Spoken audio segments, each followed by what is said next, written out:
Alright, now we're ready. Okay. So this is a Touhou tier list based on what characters would do, based on the information we have, how they would spend their Halloweeny. Because, you know, there's a lot of characters that do different things in Gensokyo. So we're going to break them up. Maybe not so fine. I'm going to leave a little bit opening. So here's the main categories I have in mind. So, So for the top category, chat, obviously, we have trick-or-treating. Alright? So, tier list name, Halloween Day Activities. Okay, so for the first category, we have the trick-or-treaters. Alright? For category 2, we have,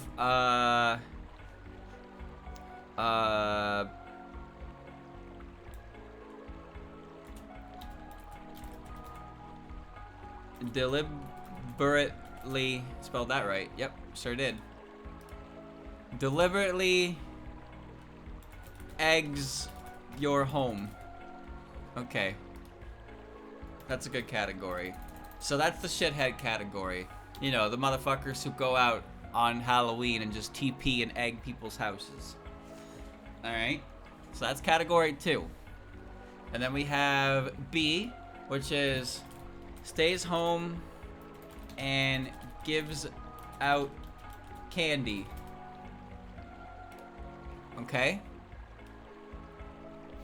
And then we have stays home and yells at children.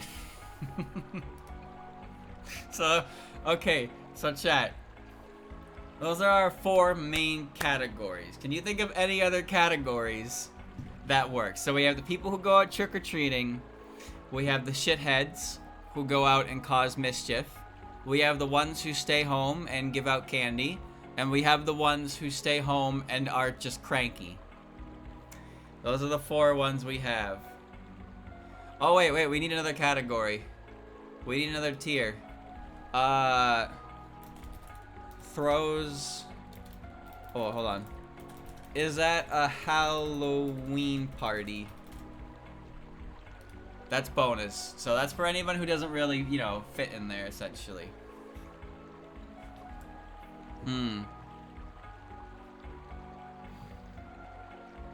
Okay.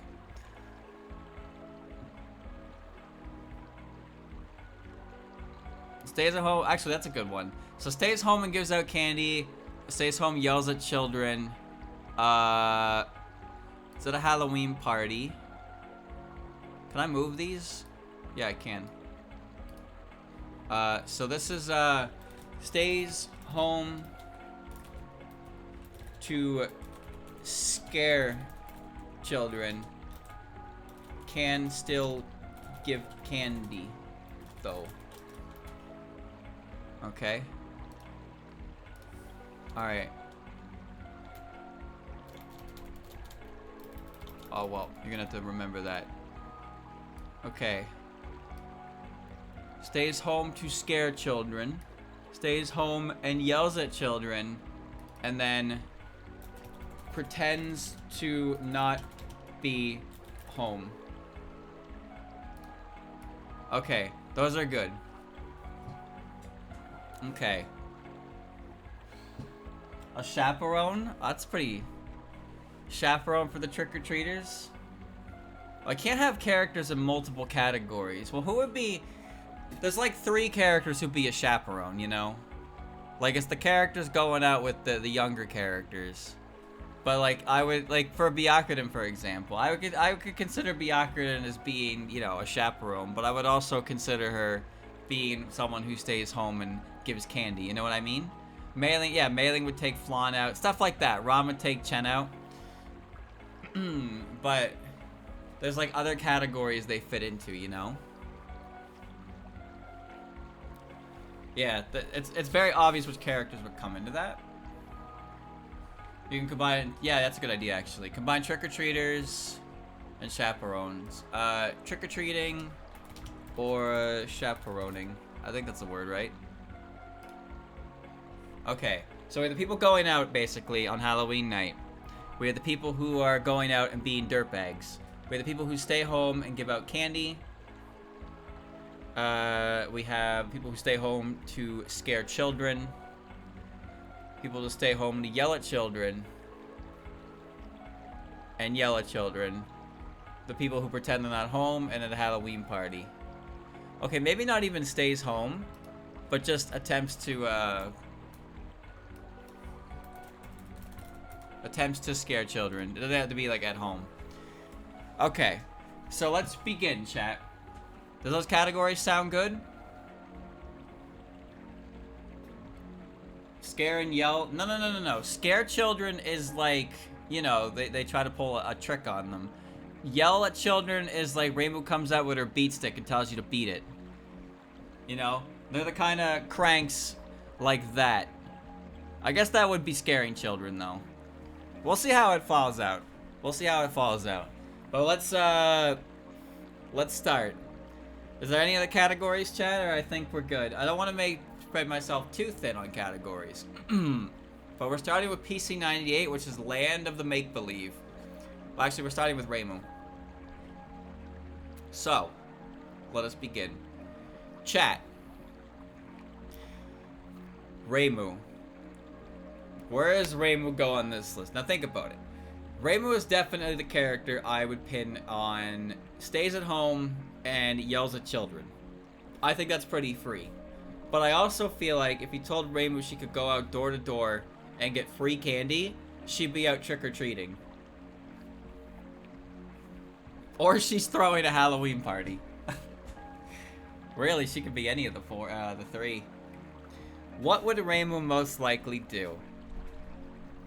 I don't know how she feels about sweets and stuff like that. I'm sure she likes them, but it's not like real food, you know what I mean? So, maybe she would probably just fuck off and stay home and try to, like, have something. Yeah, she would probably become an involuntary Halloween party host. I think that's more likely. People would just gather at her shrine and then it would be a hot spot. So even though she stays at home, so she'd kind of be in like two categories. She'd stay at home and she'd yell at children, but she'd also be throwing a Halloween party. So, which one's more accurate? I guess this is the most accurate, you know? Stays at home and yells at children. Even if her place is a Halloween party, you know? They've done tests of courage and stuff like that. She stays home. Her place is the party. Alright. Now we have Daze. Now what is Daze doing? Is she going out for candy? I don't think so. Is she egging your home? I don't think so either. I think I would put her in the attempts to scare children. I think Marissa would probably try to mess with the fairies. Spook them. I think that's what she would do. Alright, now we have PC98 Reimu. Now, PC98 Reimu, as you know, is a different beast than the Reimu that we're so familiar with. This is Gooby Reimu, where she's a goofball. Now, I think she's prime trick-or-treater right there. She's going out and getting some candy. Not this Reimu. This Reimu's old and cranky. This Reimu's so young, fresh, vibrant, and full of life. Okay. And then we have Singyoku M, who's just a guy. He has absolutely no lore on him whatsoever. There is literally no right or wrong answer here. So, I'm just gonna assume, because he doesn't exist, he just stays home and pretends not to be home. And then the girl part of him, which is not really sure how that works, right there with him. Again, you cannot say that I'm wrong about these characters because these characters do not have any aspects to them at all. The most confusing thing I have ever seen which has happened more than once, by the way, is sometimes when I do things like this, where I attempt to categorize characters based on their actions, and I take a PC-98 character who literally has like 3 lines of dialogue, maximum for their entire character, and somehow I get what they would do wrong. How the fuck could anyone possibly get that right? At that point, it's just, you are just thinking, your headcanon has taken over and perverted your mind, and you think that that is canon, and then you try to force it on people. That is so confusing to me, man. It's like, oh, Sengoku, no, they would be at a Halloween party. What the fuck do you know about this character?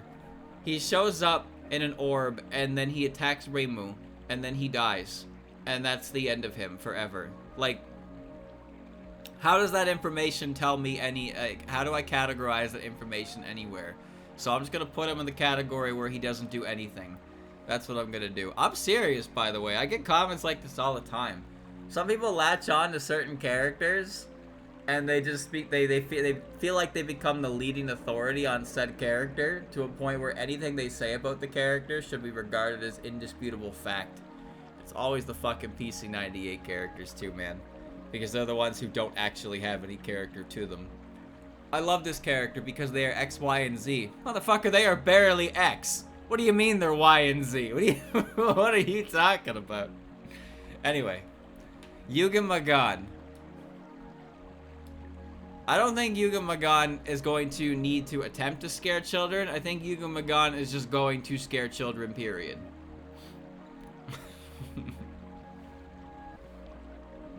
I think he just scares children. If you want, you know, he doesn't really have a home, you know? Like, he doesn't really have a home. He's just kind of around, and people see him, they're like, ah! I would probably say ah. What would Mima do? To be honest, I would probably put Mima here, because it's like, the people who attempt to scare children, they're just having a laugh, but then the assholes here who egg your home, they're like actually being kind of like mean, and Mima seems like the kind of character who would throw eggs at your house, because she's kind of a dick. So that's how I see that. So it's like, you know, like it's kind of like the same tier, but it's a degree of villainy that goes up a bit. That's the kind of thing. Like, she wouldn't just, like Marissa would throw a sheet over her head and go ooga booga, and it'd be like, whoa, and she'd get a laugh out of it. But Mima would, like, fucking, like, she'd sneak up behind you and then, like, stick her hand on the back of your neck and then watch you scream and then trip you as you try to run away. That's what Mima does. That's mean. Like, yeah, if she stopped at just the hand thing, it'd be fine. But because she tries to trip you, it's like, you're kind of mean. So that's the degree we're working with, you know. That's the degree we're working with. Now the question is, who's got the best Halloween costume? Mima's goal in life, well, at least after life, I suppose, was to fuck with the shrine, and then she kind of mellowed out and then disappeared forever. But who knows? If she was in Windows, how would she be? Would she be chilled out? Or would she be a shitter? Now, to be fair, I think in this case, she's only really a shitter directed to exactly this character right here above her.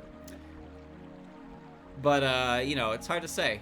Maybe she's, like, mellowed out to the point where she actually is just, like, you know, kind of like Yuka, I guess. Anyway, Ellie. Ellie is not a character. It's Touhou 1 again. But she's got a big smile on her face. And she looks like she would have fun going out and trick-or-treating. But streamer, no, her character wouldn't do that. Says you. Says you. Fuck you. You don't even exist. I made you up in my head to get angry. Chat, speaking of getting angry, I need to go get water because I am parched. Oh, I am so parched. Oh, goodness.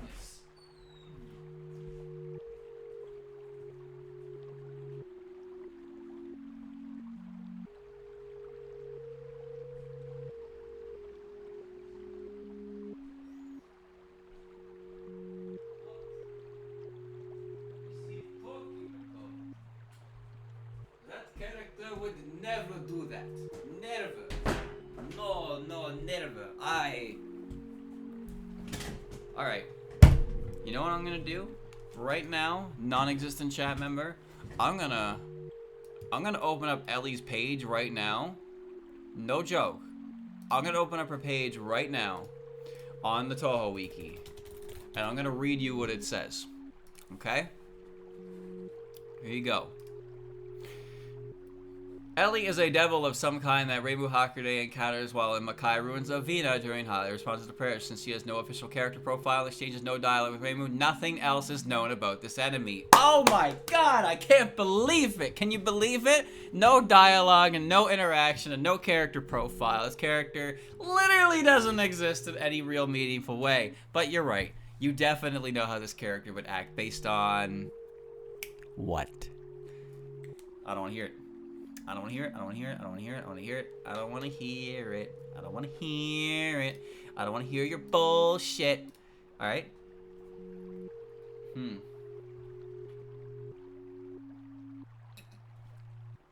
Wow, that water sucks. All right. And now we have Kikuri.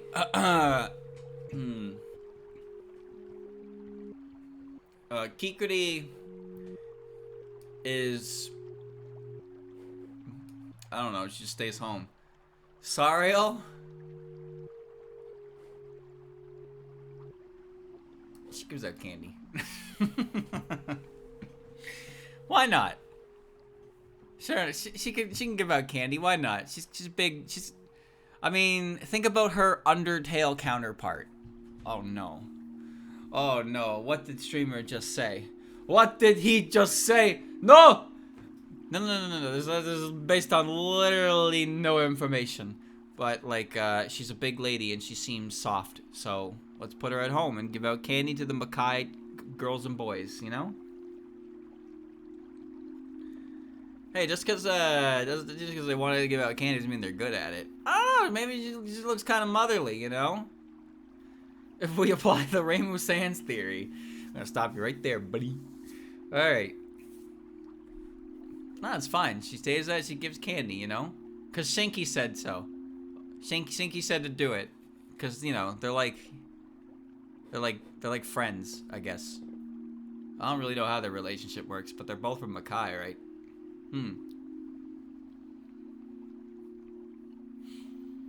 Alright, maybe she owns the haunt. Okay, you know those Halloween specials where it's like, don't go to the haunted house on the hill on 3rd Street, and then a bunch of kids go in there, and it's like, oh, it's just like, you know, they say a wicked witch lives there. It's like actually just like Doris. Her name is just Doris, and she's kind of weird, but she lives in that house. Everybody's like says mean things about her. She's like, I just live here. And then it's like, you know, but what about all those weird horrors we experienced? I don't know. That's just my house. This is, you know, this is like a non-story. Maybe that's her. Maybe she's the Doris in this situation. They broke into her fucking home and she probably thought they were intruders, you know? And so she conjured up some heebie-jeebie magic and, you know, spooky specters. Anyway, Kongura. Kongura is a lot more on the serious end, I'd say, being a Kishin and a Hell. Oni liked to party, so that's what my assumption there. Genji stays home and gives out candy to the best of his turtley ability, mind you, because he is a turtle. But he'll you know, Reimu won't do it. Here's the scenario, chat. Chirbo and friend come up to Reimu and ask for candy, and Reimu offers them a rice cracker to get them to go away. And Chirno's very, very vocal about how awful that is. So then Reimu threatens to hit her over the head with her stick. And it's like, oh. And they're kind of like sad. But then Genji is like there, and he's like, here you go, kids. And he gives them some candy. But he gives them like water taffy or something, like old man candy. Water taffy, saltwater taffy, or like a hard candy. But like it's still candy, so Dio says like, Chino, don't fucking mouth off again, all right? Just say thank you and move on. It's candy, and there you go. There you go. There's the story. I've never had saltwater taffy. I just thought of that because he's in water, but he's not in salt water.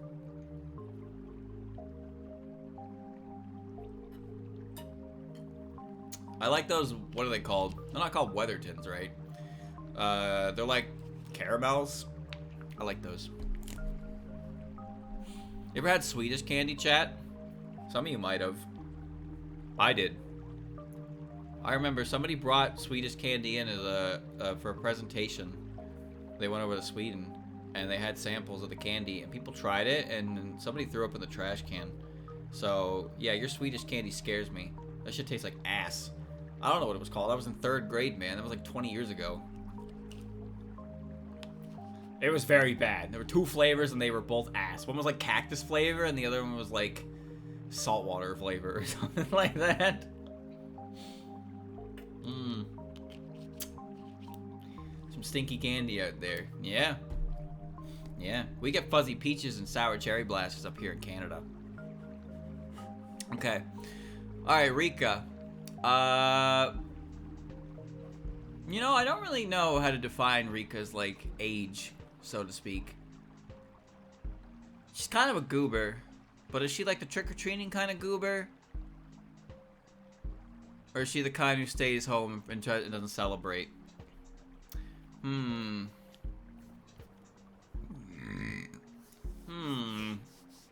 Thinking about it.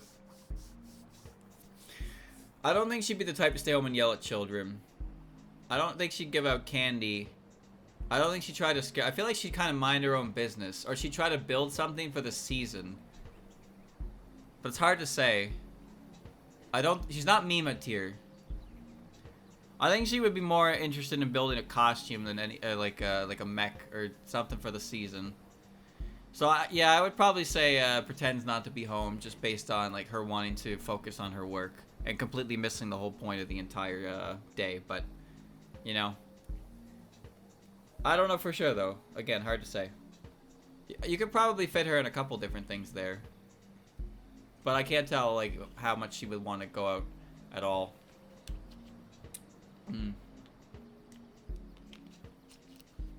Okay, next is Meira. No information on Meira like at all, so she would just ignore the whole holiday. Now we have PC98 Marissa, who is going out with Mima. Mima is chaperoning, but they are throwing eggs at Reimu. Okay. So Mima is a chaperone, but a bad guardian. That is what those two are doing. And this thing is not like sentient, so its existence is probably just on Rika's front yard or something. And then it just, you know, just attempts to scare people. That's what Rika's got set up for that. Okay, next up, Touhou 3. We got Ellen. Ellen strikes me as the kind to go trick-or-treating, but I could also believe her to be the kind to stay home and give out candy. But she feels really young, so I feel like she'd be a trick-or-treater. Then we have Kotohime. Kotohime. I'd put her here for the chaperoning role, actually. Because she likes to pretend to be a police officer, so she wants to uphold, you know, good morals. So she'll chaperone trick-or-treaters and, you know, be out patrolling, looking for Dirtbag A and Dirtbag B down here below them. I don't know. She pretends to be a cop. There's no police force there. So yeah, I put her there for the chaperoning role. Kana, that's an easy one. Kana's whole deal is that she haunted a Western-style mansion, and she left the mansion after she stopped being able to scare the residents. So she's a ghost. It's in her nature to want to scare children. So of course she's gonna be using the day to attempt to scare children. Rikako, that's another one. Pretends not to be home because science, working on shit. She's not going out, but she's not mean. It's kind of hard to find a mean character here, you know. I feel like Reimu might be the only character in here. Reimu might be the only character in here who, when you knock on her door, she's gonna get mad at you. Maybe we better just put her in the Halloween party, because almost everybody else is going out, right? I honestly think Windows Reimu might be the only character who's going to fit into that category. I can think of another character at all looking at this that is going to stay home and gonna get visited and yell at people. It's literally just her. She's definitely mean. No, I'm gonna put her in the Halloween party. And I'm gonna remove this tier because I just feel like that tier is gonna basically just be Reimu. So we'll do that. Yukari and Moko? No, I don't think so. Moko wouldn't yell at you. Moko's not mean. Moko just doesn't really talk, but like she likes listening to people, and she's not mean to humans or anything like that. So she would probably be the type to give out like weird candy, or pretend not to be home. No, Kaneko wouldn't yell at children. That would affect her her faith income. No. Kaneko would never do anything like that. What about Nemono? Honestly, yes. You are right. Nemono would probably fit into that category. But at the same, I don't know. It feels a little nuanced. It feels a little nuanced. I think Nemono would probably yell at children, yeah. But I could probably fit her in. We're getting ahead of ourselves. We're going to we're on Chieri now.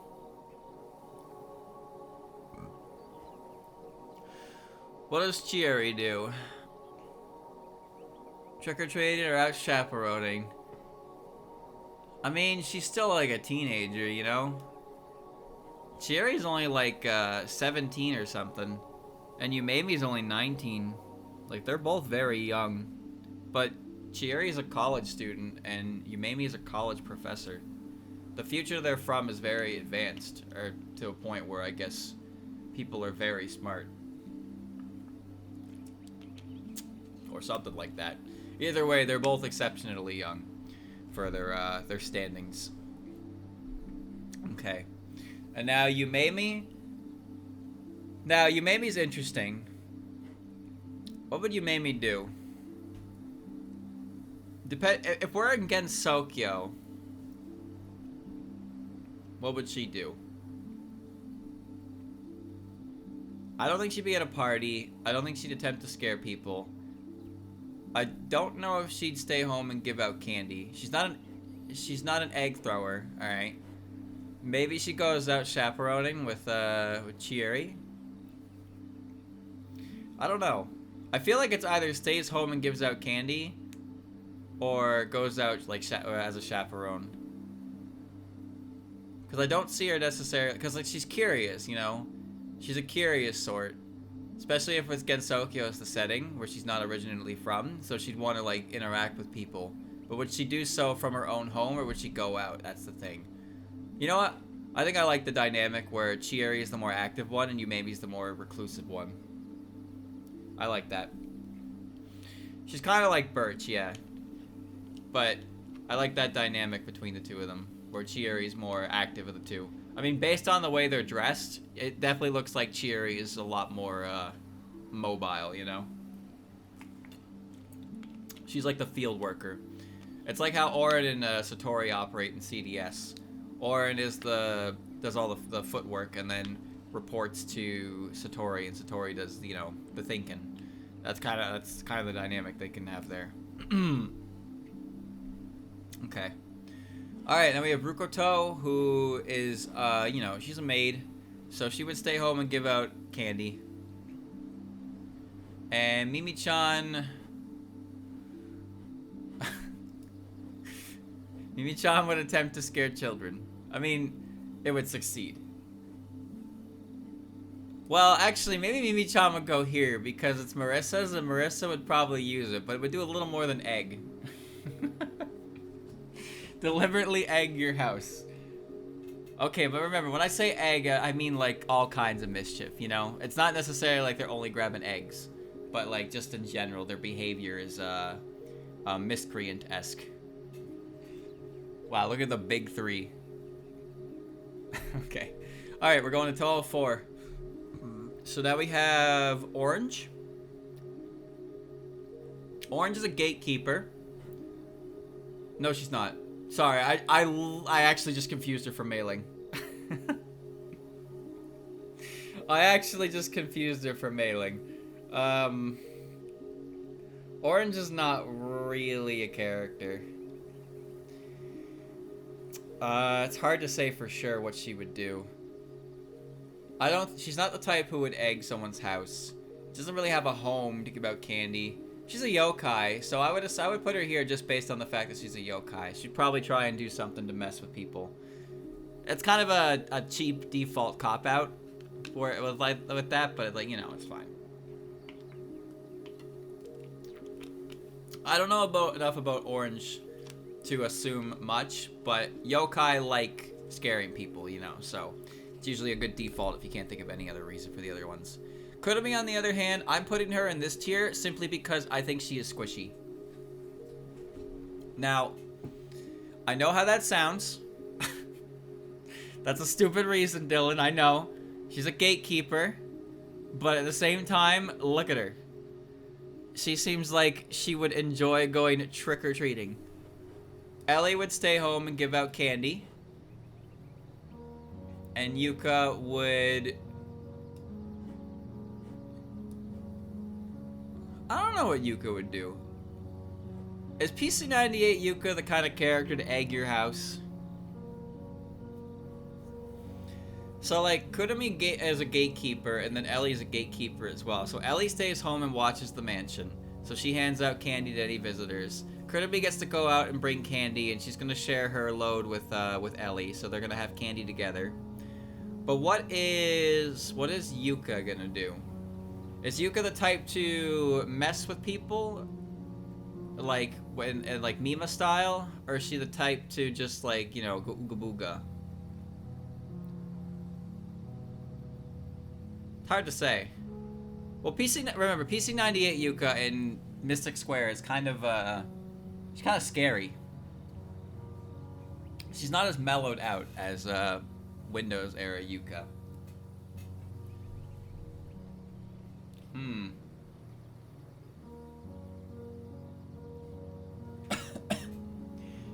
I don't know. The thing is, I don't think she would ignore the day, is the thing. I don't think she would pretend not to be home and just, like, ignore the day. I feel like that's not in her character to do that. But I just can't tell how, like, meaningfully, like, bad she is, I guess.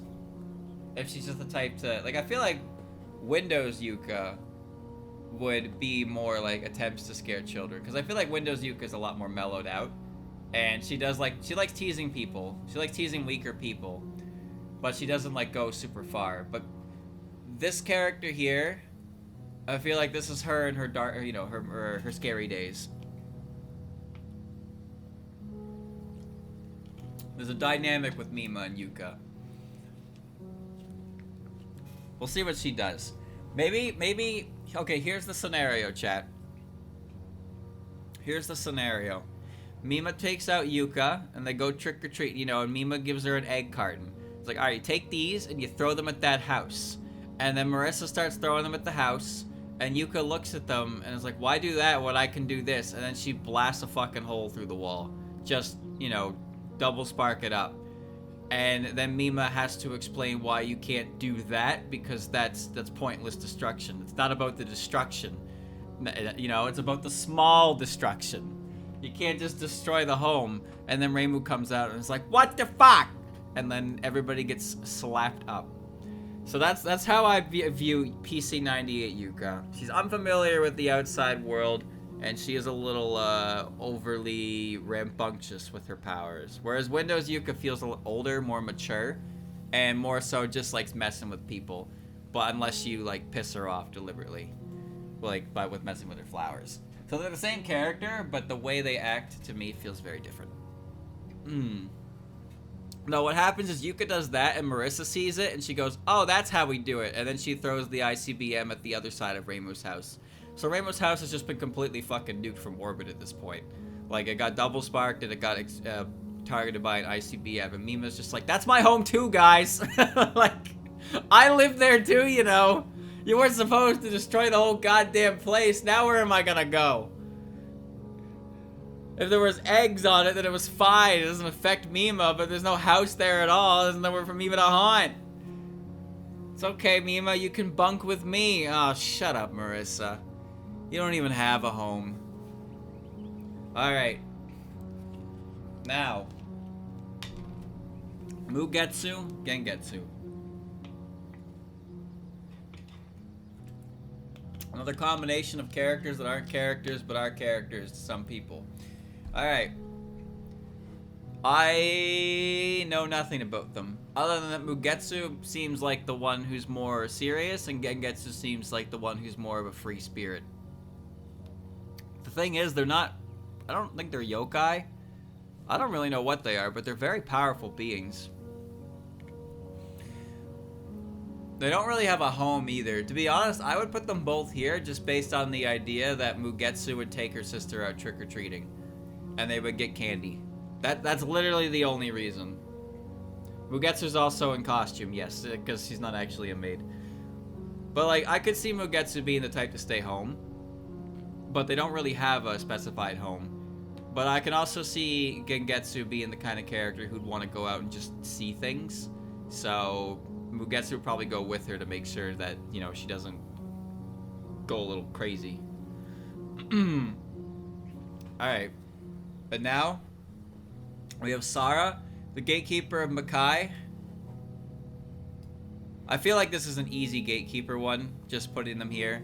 Because obviously the gatekeepers are tasked with handling all visitors, so they probably have the candy already set up for that.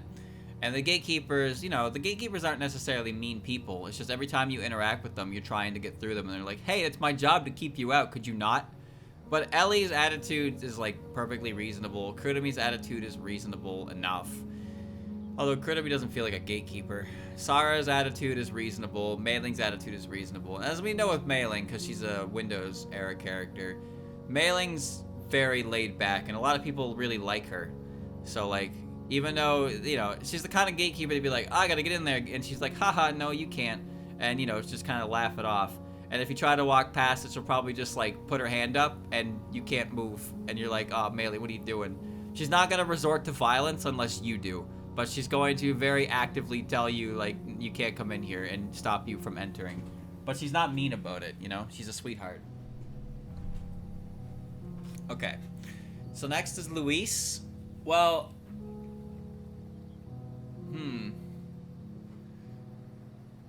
Luis...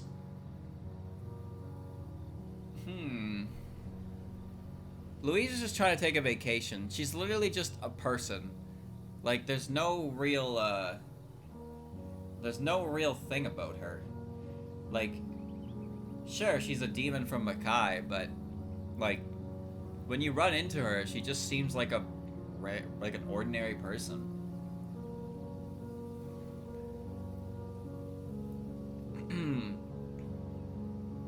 She doesn't really have, like, a friend, though, you know? I don't know.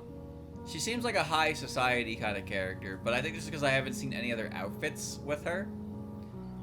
Or, like, any other... There's no other, like, Makai resident characters, so it's hard to tell where, like, Louise's social status is. Because the only other characters you run into is Alice, Yuki and Mai, Yumeko, and Shinki, and all those characters are kind of, like, more tied with Shinki. Obviously, Shinki's top dog, but Louise has no, like... Louise has no interaction with them at all. She's just an ordinary citizen of Makai. So it's hard to tell where on, like, the pecking order she is in terms of civilian status. Is she, like, just a regular one-of-the-mill civilian? Is she a more, like, high society one? It's hard to say. I would put her in Halloween Party just because none of the other ones really make enough sense to me. That's really what it is. I think I'd put her here just based on that. I assume that she's more, I tend to think of her as being on the more of, like, the fancier side of Makai's residence. So kind of like, you know how you know how Ramilia is, like, she feels like nobility, high society kind of thing? I feel like Luis is kind of like that, but she doesn't really act stuck up. But there's something just about her that makes me think that. Maybe it's because her outfit. Her outfit feels very, like, high quality, I suppose. But again, it's Luis. Like, do what you get on that. Little Alice. of course, little Alice is going out trick-or-treating. And, okay, Yuki and Mai. Now, Yuki... This is how I think this dynamic works. Yuki wants to go out because she wants to get candy. Mai goes with her, but as you know, Mai's kind of Mai's kind of a bitch. So they're both going out together, but they're out there for different reasons. So Yuki's reason, I view Yuki as more innocent-hearted, you know? She really believes that Mai is her friend, but I don't know what Mai's opinion on anything is. And Yuki is definitely the kind of to be, you know, throw an egg at someone's house. So they're both out together, but they're out there for completely different reasons. And of course, we have Yumeko. Yumeko being tasked to stay home and give out candy because Shinki is taking Alice trick-or-treating. Now, maybe, you know, Yumeko could take Alice out, but no. It's gotta be Shinki. Gotta have that bonding experience. Yumeko is the one who stays home and hands out candy. That's her job there.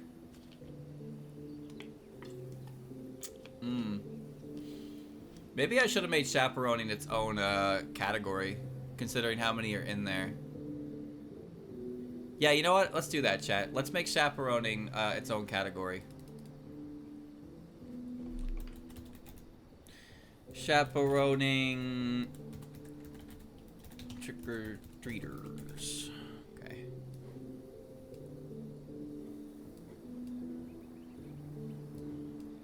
Okay. That's because this category is getting kind of pumped up, so it's okay if I split them like this. So they're all trick-or-treating. Kotohime is chaperoning, Mugetsu chaperoning, and Shinki is chaperoning.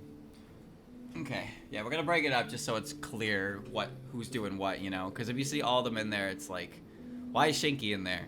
Oh, but also maybe Shinki is trick-or-treating. You don't know. Maybe, maybe she does want to do that. All right. And now we have Ruma. Ruma is getting that candy. She's getting that bag. Why is everybody in the top except Reimu with blonde hair?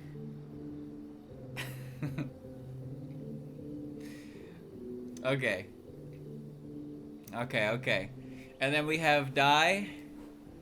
Of course, Dai is out trick-or-treating. And we have Chirno.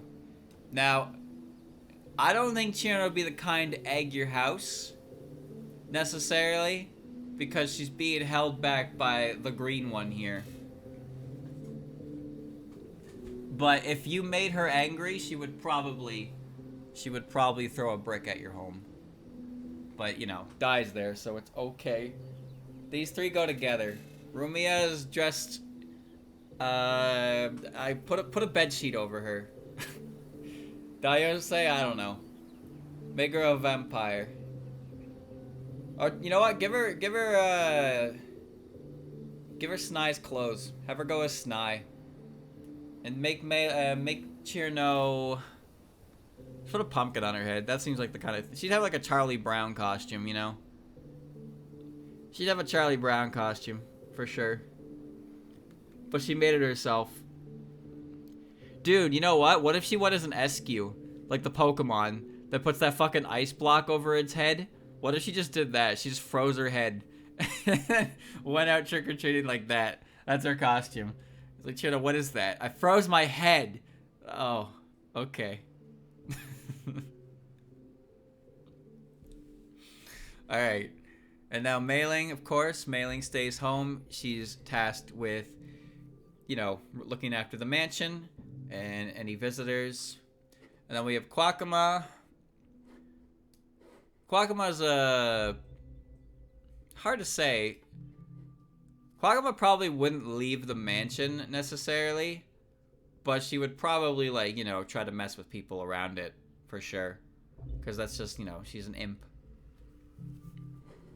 And then Patchy, that's an easy one. Pretends not to be home. She has no desire to do any of this. Quagmire and Daiose have the same personality ascribed to them by Zun. But the interesting thing about Daiose is, when you look at Fanon, Daiose is usually pretty, like, she's like the glue that holds the fairies back. Like, fairies are mischievous by nature and they like pulling pranks, but like, Daiose always feels like the voice of reason. So, like, things never go too far with her around. Also, sometimes she's huge. Complimentary of her name, of course. But with Kawakama's nature and what she is makes it more believable to be, like, what she be. But I don't really see her as the kind to throw eggs, you know? I don't see her as the kind to throw eggs.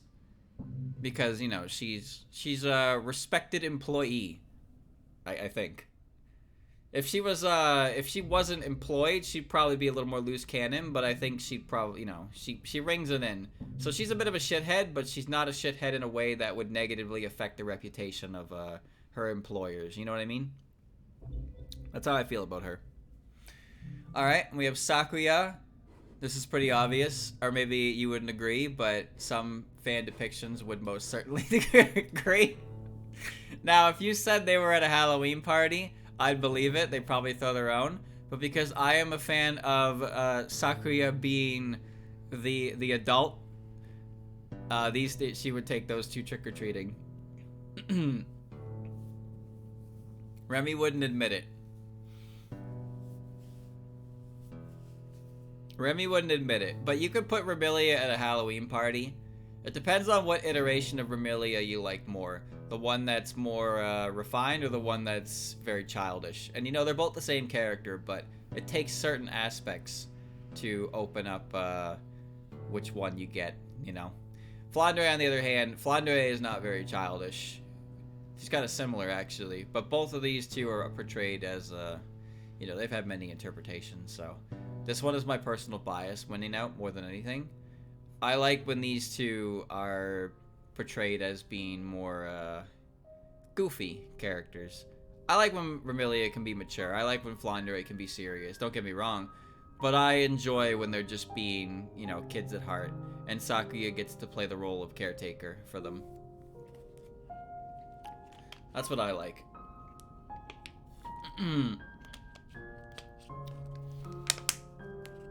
But yeah, if you put those two at a Halloween party because Remilia would throw her own, that would be fine too. She could fit into either category. It's just based on what you like, your favorite interpretation of the character is. And mine is, as I just said, the one where Sakuya gets to be a bit of a parent to the both of them in different occasions.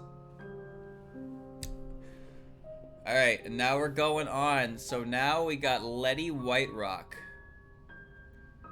Letty doesn't do anything outside of winter, but at the same time, I'm putting her here because my favorite Letty is the one who is like a caretaker to the fairies.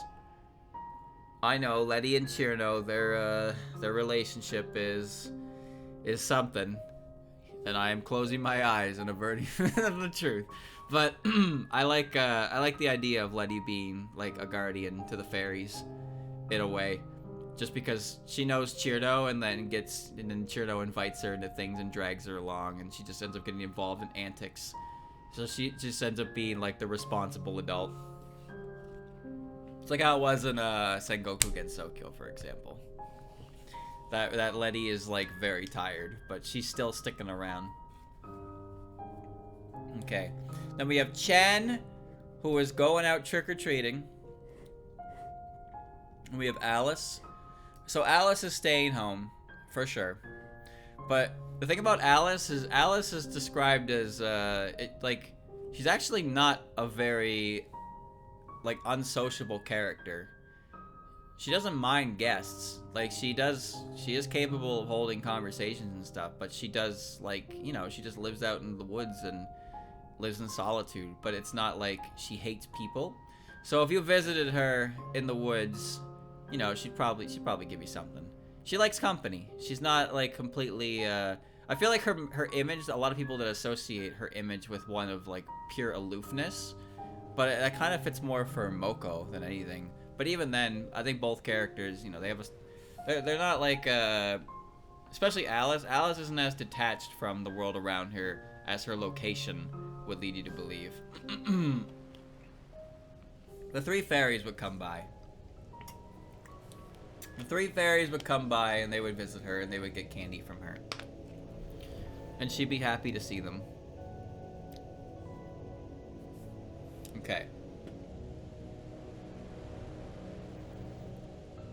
And then we have Lily. So what is Lily doing? Lily is definitely an egg thrower. No. No. Not Lily. Not Lily. No, Lily's not even well, maybe Lily's around. Lily goes in... Okay, Lily's outfit. Her costume is Lily Black. Because nobody even knows. Everybody just assumes they're different people. So Lily just, you know, she just dresses in that. And you're like, oh, you're dressed as Lily Black. And she's like, wee wee wee, because that's the noise she makes. She doesn't talk. She does talk. She doesn't talk. She's a fairy after all. No one really knows what she does outside of spring. Whether or not she hibernates or whatever. I like to think that she works multiple jobs to make ends meet. But her favorite job, her dream job, her passion is announcing spring. But she's very multi-talented because she just finds work everywhere.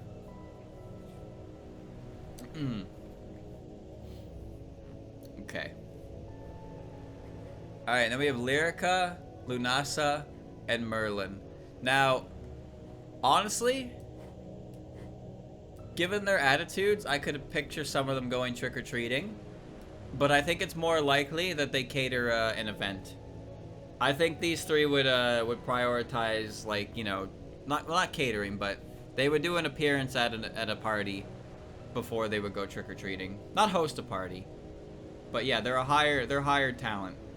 And they would be hired for sure. But I could imagine Merlin or Lyrica wanting to go trick-or-treating and Lunasa going along with them to make sure they stay out of trouble. But I think as far as all three of them goes, it's more likely that they're hired for a party and they do a show as opposed to anything else. Okay, and we have Yomu. Yomu pretends to not be at home because Yomu is afraid of ghosts. So she does not go out for trick-or-treating because she is afraid of the things around her. Or she gets ordered to go out and get candy for Yuyuko. Oh shit, wait a minute, that also works. That also works, actually. She chaperones Yuyuko. Wait, no, that's genius. That's genius. She is the chaperone for Yuyuko. That's genius. Yomu was very afraid of ghosts. She failed a trial of courage very badly, so she wouldn't go out willingly unless she had to. Which, in the case of Yuyuko hearing that she can wander around outside and get free candy, she would probably do it, and then Yomu would have to come with her, and this would be the result. So she would either send Yomu out to do it, or she would do it herself to see what it's about. I think Yuyuko's the kind of sort who would do it herself first because it's, you know, it's food involved. She wants to see it with her own eyes. And it sounds interesting to her. And Yomu would be forced to come along, and she would not enjoy it. So she can't stay home because she gets dragged out. So that's that dynamic. And of course we have Ron. Ron being the chaperone. She's taking Chen out. She's taking Chen out trick-or-treating. And then we have Yukari. So Yukari's neat because I think I would probably put Yukari here. It's hard to say. No, Yukari wouldn't chaperone Ron. I don't think Yukari is the kind... She would either be... No, wait, no. She might be sleeping in preparation for winter, or she'd be at a party. I think it's more likely she'd be at a party before she gets ready to hibernate.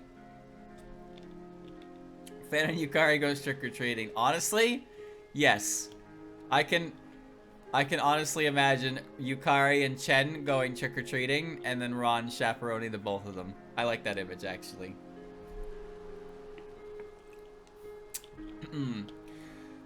Yukari can fit in a couple different categories, yeah. I think she would be at a party because it's the last couple events before she sleeps away the winter. Also, she could just stay home and sleep early because it's the end of October. She could also, you know, go trick-or-treating because she's a goofball in some iterations.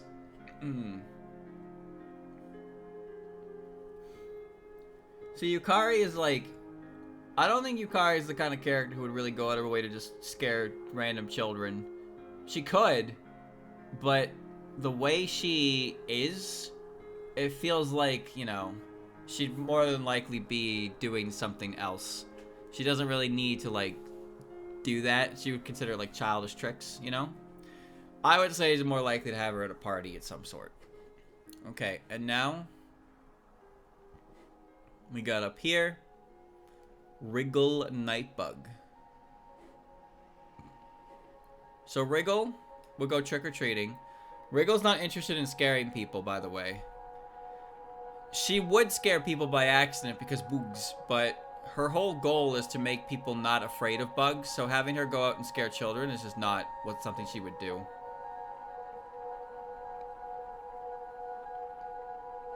She gets them for her ants, her ant buddies. And Mistia. So Mistia is an interesting one. Because Mistia runs a respectable business.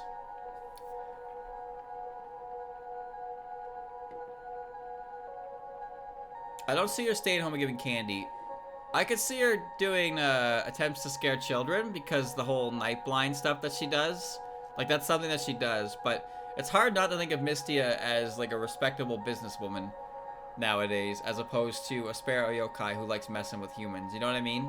But, like, both of those aspects are part of her character. But it's hard to weigh heavily into one. It's hard to weigh into both of them. You kind of have to weigh more into one than the other. Her nightstand is a scam, by the way. Is the party cooked? I don't think so, actually.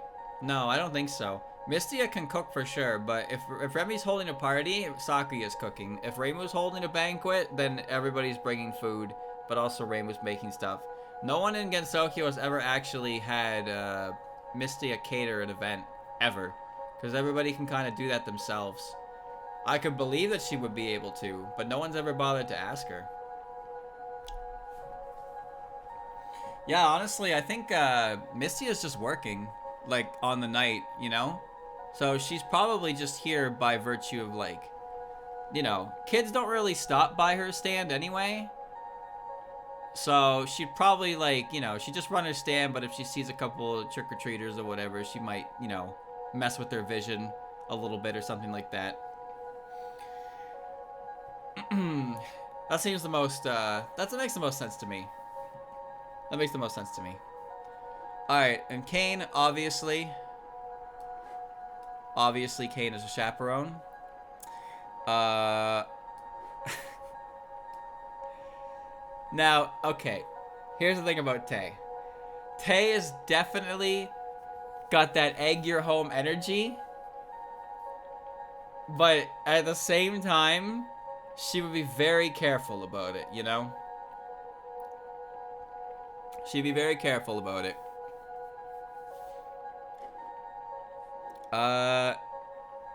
Rayson would not... Rayson would be the one who answers the door for the clinic, for sure. She wouldn't go out and trick-or-treating. She wouldn't go out and do anything. She's not a yokai, so she doesn't care about scaring people.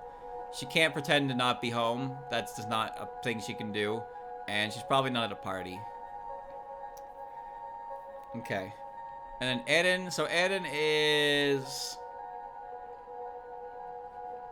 Does Eden take Kaguya out? Hold on. Uh-oh. Now I gotta think about this. Is Kaguya going out with Eden? Or are they just pretending not to be home like they usually do?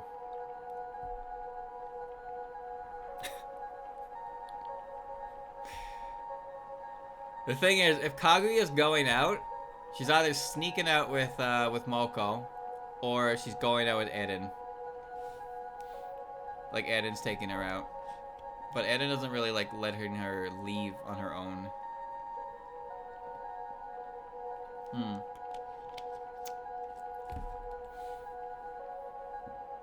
I don't know. Silly business makes me want to put it like that. But honestly, it's more believable that Eren and Kaguya just don't pay any attention to this event. But for a similar reason why Remy and Flan are here, I'm gonna put these two goobers in here. I'm gonna put these two goobers in here. No, Eren has no say over Kaguya's whims. Whenever Kaguya wants to do something, Eren just has to oblige. And Eren can't really rely on Raisin to look after her out there, so she has to go do it herself. And also, Kaguya probably insists that she comes out as well. And you know what it's gonna be. So Kaguya's gonna get an outfit. She's gonna wear like a bear onesie or something. And then she's gonna get like some like Silent Hill nurse uniform for Eren and give her that. And Eren's gonna be like, Princess, please, I don't want to wear that. And Kaguya's like, but you gotta. You gotta. It's they said it's like in the spirit. You know, you have to dress up. And you're already a doctor, so you can be a spooky nurse. But, you know, Kaguya's walking around. Maybe, what if oh, no, you know what? You know what Kaguya's outfit is? Kaguya's outfit is like a box Gundam, but instead of boxes, it's just 2 bamboo shoot pieces. So she's just like, she just goes as the girl in the bamboo shoot. So she's got a big round like barrel, and then she's wearing like a big hat. That's her costume. That's her costume. So she's wearing something goofy like that, and she's making Eren wear the fucking Silent Hill nurse costume. There you go. Alright, and then Moko. Now, Moko's interesting. Moko's not going out, but at the same time, Moko would like, I think Moko would probably turn her lights out. But if somebody did show up and knock on her door, she would probably find something to give them. But honestly, I think I'd put her here just based on the fact that she's actively trying to avoid any interaction. But if you did come up to her door, she would give you something. But she's not as inviting as the other ones. You know what I mean? That's what I see it as. But like, obviously, Patchy is not coming to the door ever. But Moko would come to the door if you knocked, even if the lights were out. And she'd be like, why did you knock? Kind of deal. That's how I feel about her. She'd probably have something prepared to an extent, but not very much. Alright, and then we have Aya. So Aya could honestly be anywhere. She's very versatile.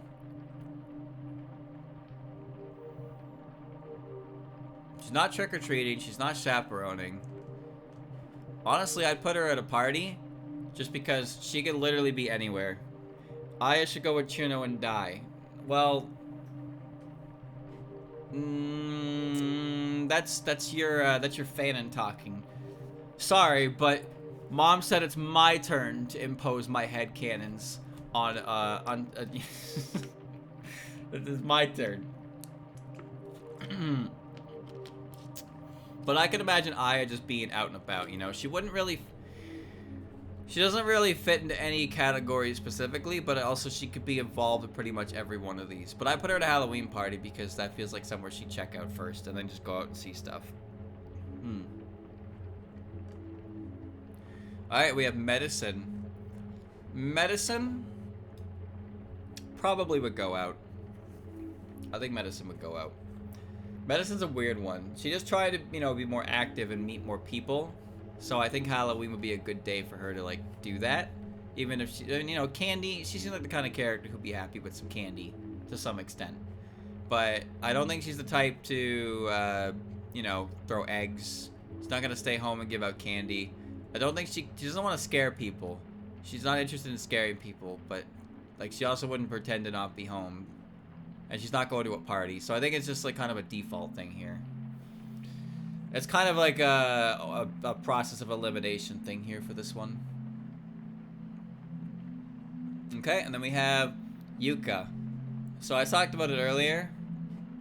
But yeah, I think Windows era Yuka mellowed out. So she likes to mess with weak people. Give them a little scare. But she doesn't actively do anything unless you hurt her flowers. She's not going out. She's not chaperoning. She could, maybe, depending. But I think for the most part, she's just gonna chill where she is. And if she runs into people, she's gonna, you know, poke some fun at them. She would probably give out candy, yeah. But I wouldn't say she's the same. Like, The stay home and give out candy thing is more so characters who are more inviting and less likely to pull any shenanigans. Yuka is definitely the kind of character who will pull some shenanigans before giving out candy. Yeah. It's not like they don't do one or the other, but they have a more, it's more likely they do one or the other first kind of deal, you know? Because, like, obviously, like, I can imagine Malin getting to the spirit of things, you know, trying to be like, ooga booga. Alice might go a little too far, make a really creepy doll, and feel bad about it later. Raisin, see, the thing about Raisin is, Raisin won't be mean because Raisin, like, the Lunarians are very careful about their reputation in Gensokyo. Because they're outsiders. So they don't want to be on bad terms with humans or yokai, so they're very careful about the way they conduct themselves. So even though Asa may not want to, like, do what she's doing, she's going to have a good attitude towards it, and she's going to be very, you know, nice. And she's not going to try to ruin that in any capacity. But, like, I can imagine Mailing and Alice trying, you know, just to have some fun with it. And I can imagine Alice kind of messing up and going a little too far. She'll make, like, a fucking Chucky doll or something and scar a child and be like, oh, oops. Oopsie daisy. Okay, now we have Skomachi. Skomachi, where would Skomachi be? She doesn't really have any friends that I would put her for a chaperoning job. I don't think she'd go out trick-or-treating either because it's not like she has a sweet tooth or anything specific. She's not staying home and giving out candy. She'd, oh, you know what? She'd probably do this. If not this, then maybe at a party. But she likes to talk about death and stuff a lot. So she'd probably, you know, she'd probably take the opportunity to mess with a couple people and spook them with phantoms. And then, you know, Eiki would get mad at her. Speaking of Eiki, some people could put Eiki in trick-or-treating.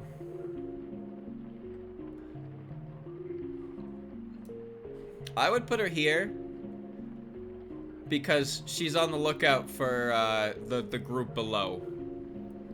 Yeah, this is just Eiki's job. Eiki's going out and, you know, kind of getting, like, honestly, Eiki wouldn't do anything, any of these categories. Like, there's nothing that would really involve her, but I'm going to put her here because I feel like she would be the kind to go out and, like, actively look for bad seeds and catch them, you know? Like kind of like Kotohime. Kind of like the same reasoning for Kotohime. Yeah, she's going out because she's keeping an eye on things as a chaperone. Alright, moving on. We're on Mountain of Faith. We have Shizuha and Minariko.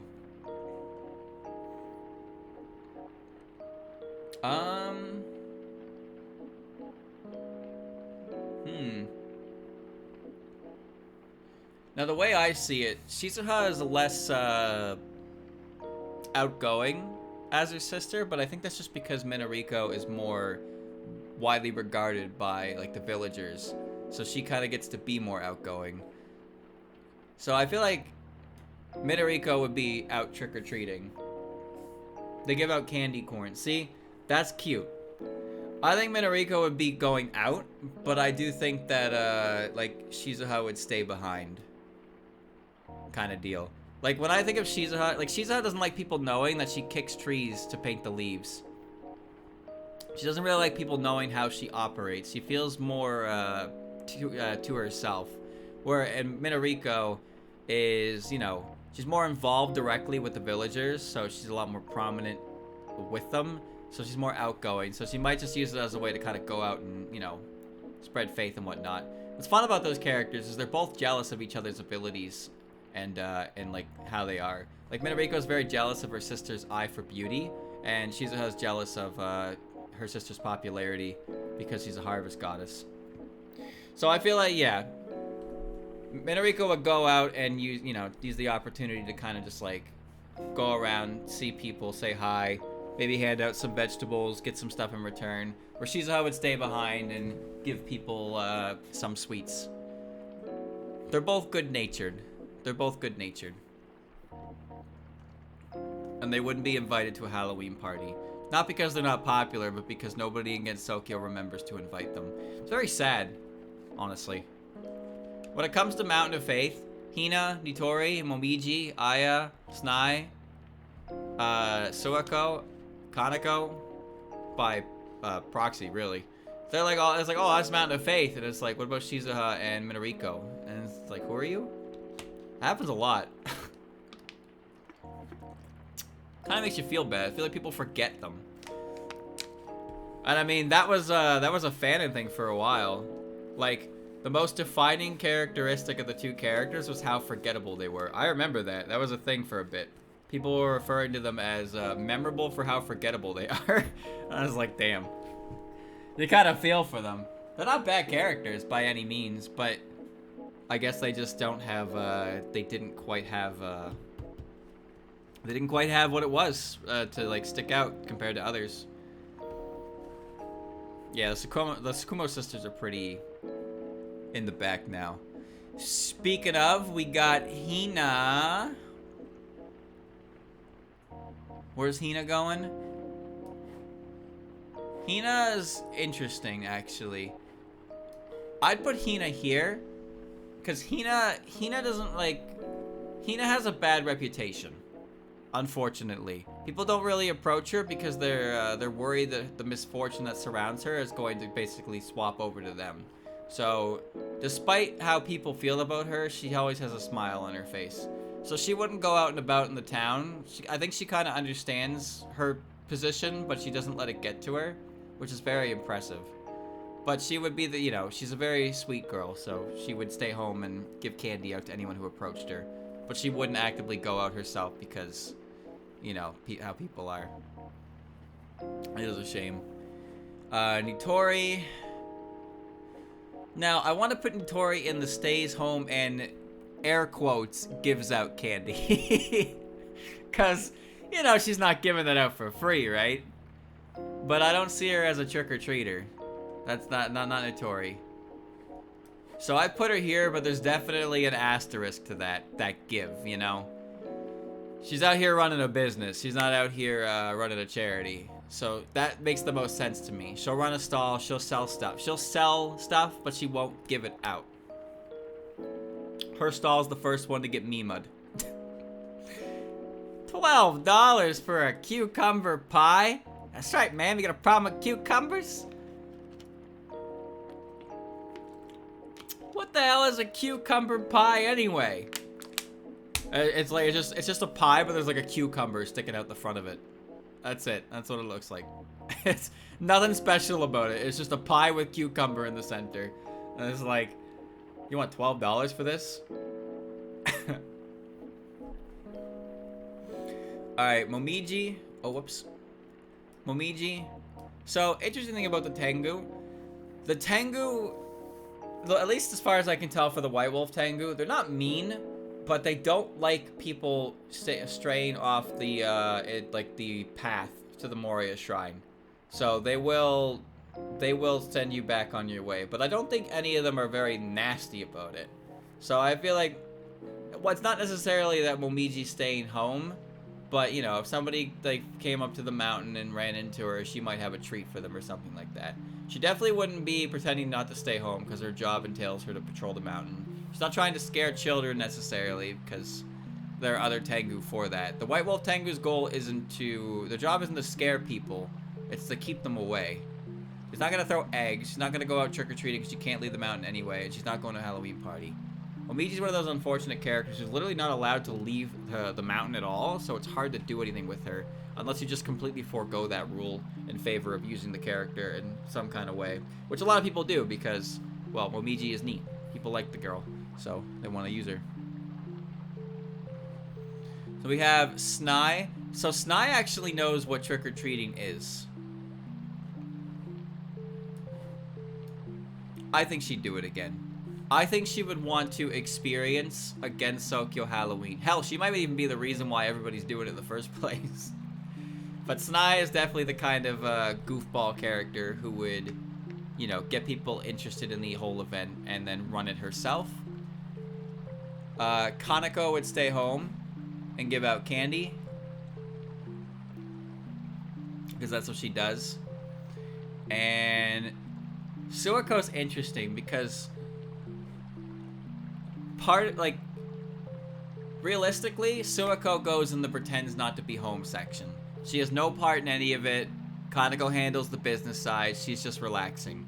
However, funny frog lady, the part of me that likes when Suiko gets a bit, you know, she gets to be a little funky, a little froggy, a little wicked. I like the idea of her going out with Snai. Now, here's a funny dynamic. These two go up to a house, and they say trick or treat, and nobody knows who Suiko is, right? Like, Suiko's very well, like, hidden. She doesn't really come out, so a lot of people don't know her. But everybody knows Snai because she visits the human village all the time. So, Snai will show up, and they'll trick or treat. She trick or treated with Suiko, and, you know, they say trick or treat, and then the person who opens the door is like, oh, hello, Snai, who's this? Who's this child? And they'll think like Snai is taking a child out trick or treating or something. And then that's when Suiko gets, like, huffy. Actually, I don't know if she'd get huffy. Would she get huffy at that? Would she laugh at it? I feel like Snai would probably panic a little bit to get the situation straight because of how much respect she has for her gods. Suiko might laugh about it. Hard to say. But I do think that Snai would be a bit flustered by it. Remember, Suiko is currently just vibing. Literally, according to her omake, like, she pretty much only came along with Kaneko just to see what her last shebang was. Suiko was ready to die. Like, she accepted that her time had come and gone and she was ready to go. But Kaneko was not. And Kaneko hatched a plan. And Suiko was like, eh, fuck it, let's ride it out, see what happens. So this is basically Suiko's, like, last, not last necessarily, but, like, this is, like, a moment where she was just like, yeah, why not? We'll see where this goes. But she's accepted her fate, and she's ready to go. So this last little bit, it's very sad, honestly. It is very sad to think about. I don't like really thinking about it. That omake made me, like, legitimately sad. But the idea that she's come to terms with her long lifespan and she's ready to go when need be, and she's just around with Kaneko here for the last, like, basically the last hurrah, see where it goes, and if it, you know, have one last bit of fun. And it's like, what about Snai? Does Snai know that?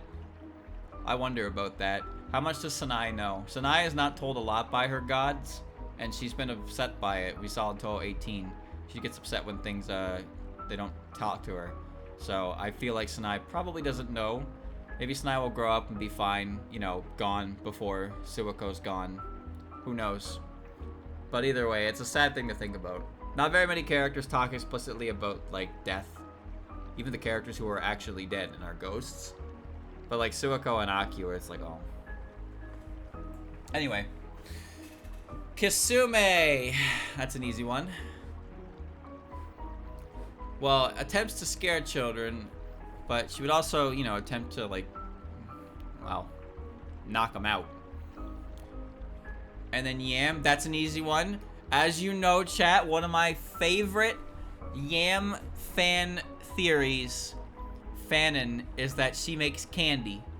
The patented, alright? That's the patented Yamame mouth candy. She makes it up. She makes the candy up, and she wriggles it around in her mouth, and it's, you know, it's got that Tsuchigumo saliva. It's got that tinge to it, and it's top tier candy. It's against a Wanderlord. Yeah, she makes candy and she puts it in her mouth, and it's like that's how she puts the finishing touches on her candy. So it's Yam mouth candy. Yam mouth candy. No, Suika's at the bottom. All the spin-off games and written characters are at the bottom. So it's going like 11, 12, 13, 14, 15, so on. There's no 12.3 pit stop or anything like that. So Suika, Iku, Tenshi, and those guys are all in the back. Okay. Alright, and Parse. So, as you know how Parse is. She would probably just do this. She's not the kind who, like, despite how she is, she's not actually, like, a bad person. Satori says so herself. Like, she has a bad jealousy issue for sure, but she's not like egg chuckers 1 through 6 over here. You know what I mean?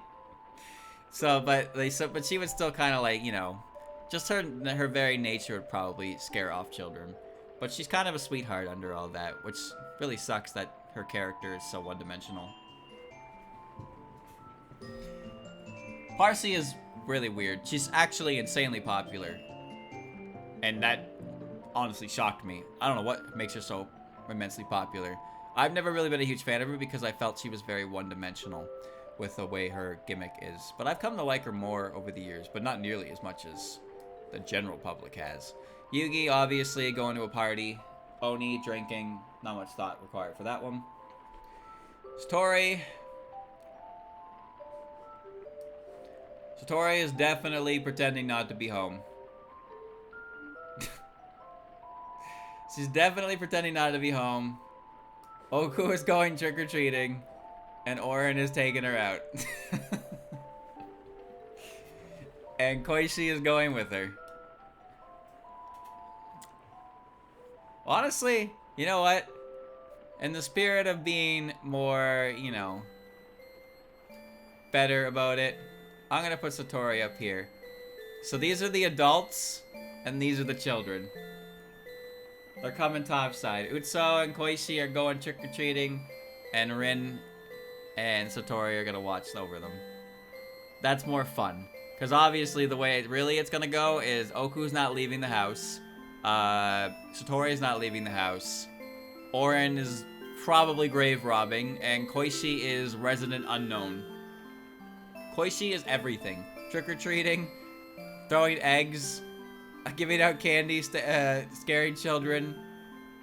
She is everything. Unsolvable. Okay.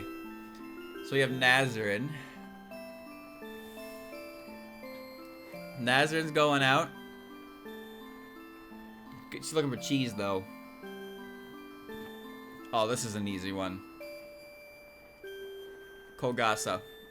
Attempts to scare children. Ichiden, she's staying at the temple. She'll probably be the first people that gets run into, so she'll be staying home and giving out candy. Unzan as well is not going anywhere either, so he'll be right with her. Murasa.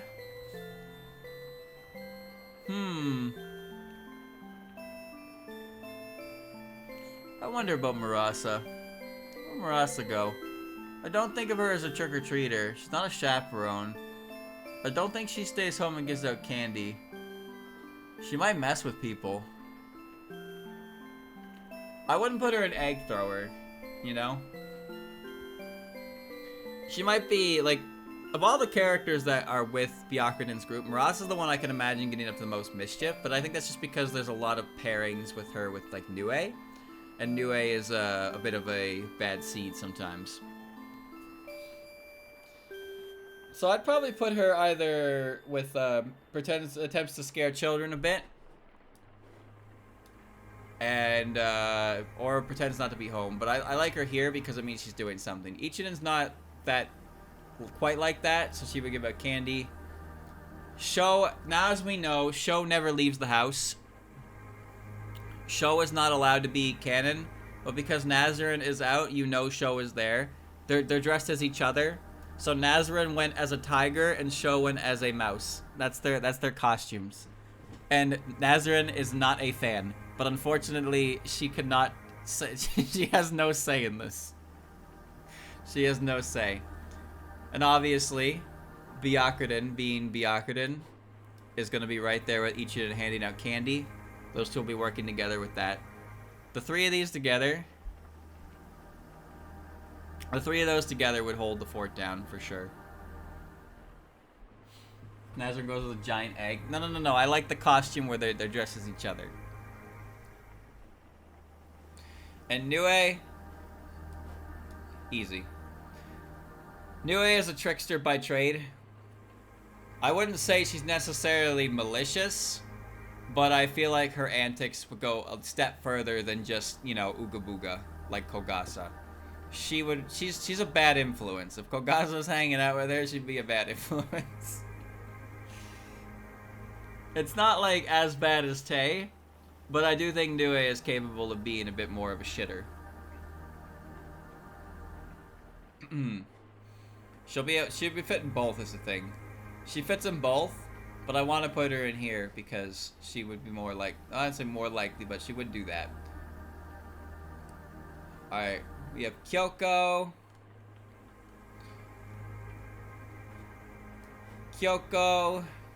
So Kyoko is more likely than not staying at like the temple and handing out candy, but at the same time, Byakuren probably they got 3 bodies there. So Kyoko probably goes with Nazarin. Kyoko and Nazarin go together and Sho watches over them. That sounds good to me. Yeah, it's like it's not like the tier is necessarily malicious. I mean, Tay's not malicious, but some of her antics can be very, like, you know, they can cause harm. Like pitfalls and stuff. A pitfall is that causes bodily harm. So Nue would probably, I would like, you know, it's like pitfall tier. That's what I mean. It's the kind of trick that causes something more than just like a small ooga booga. Ogo missed you have been hired for a concert at the party. Believable, but at the same time, they've never been contracted in anything official. In fact, the only explanation we have on their band is that they practice at night, and they have a lot of young fans, but they have a lot of complaints from older people about their genre, about like the noise. You hear that from I forget what it is. I don't think it was Alternative Facts. Maybe it was. I think Alternative Facts was also where Kyoko says that working for Byakuren is like she works like fucking like 17-hour days or some shit. Okay. Alright, then we have Yoshika. So Yoshika doesn't get a say in what she does, but I think it's pretty fair to say that these two would do this. Despite Sega's reputation as a wicked hermit, I wouldn't call her actions like terribly malicious. So I think she'd probably just mess with people with Yoshika. You know, she's a fucking zombie after all. I don't think her antics would be that you know, like bad. And we have Tojiko. So Tojiko staying home, giving out candy. Futo's going out. Now remember, Futo is actually very social and quite well known and well liked by the human village populace. Despite her, you know, being a bit out of touch, she's pretty popular. So she'd probably go out and embrace the quote-unquote traditions. And people be happy to see her. Miko, on the other hand, I'd put Miko, maybe not pretends to be home, but like Tojiko's kind of like, you go to her, get the candy, you know. Who's chaperoning Futo? Nobody. Futo's just out and about. Futo doesn't need a chaperone. I mean, she should have one, but nobody's gonna do it. Tojiko's not going with her. Actually, Tojiko could go with her. No, that sounds like a more fun dynamic. She's going with Futo, and now Miko is handing out candy because now she's home alone. Yeah, I like that dynamic. Tojiko and Futo work well as like a character pair-up, but they don't get it very often because Tojiko is unfortunately been delegated to mid-boss role, so she doesn't get a lot of stuff. Ichiden is more of like the way Futo and Ichiden are in canon is exactly the way that Tojiko and Futo should be and are in fanon, but because Tojiko is the way Tojiko was introduced was very lackluster for her, and as a result she barely gets any stuff. So we do have a costume. I mean, have you seen what she's wearing? I think a lot of people would just I mean they know who she is, so that's just her sense of fashion. I have no idea what she would go as. Maybe she goes the Crown Prince. She just grabbed one of Miko's spare outfits and put it on, and pretend to be the Crown Prince for the day. But she might also not do that because she has so much respect for Miko. She wouldn't do that, but maybe she could. Hard to say. Hard to say. And then we have Mamizo. She's a Tanuki. It's in her nature. She is being a trickster. So Wagasaki.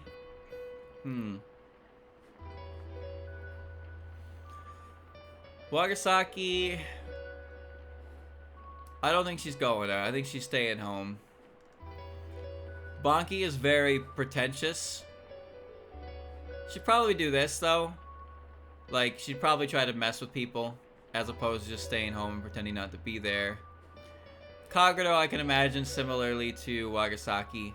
She'd just stay home and give out candy. But also, if it's a full moon, which I don't think it will be, because it's, you know, the 31st. The moon is right and all that.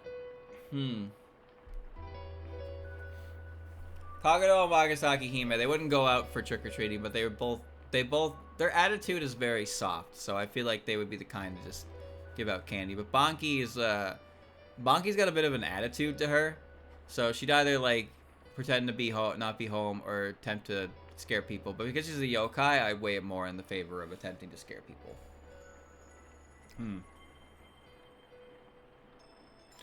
We have Yatsuhashi and Benben. So I'm going to do a little cop-out and just put them down at Halloween party, because these characters don't really do much, so let's just assume they got hired.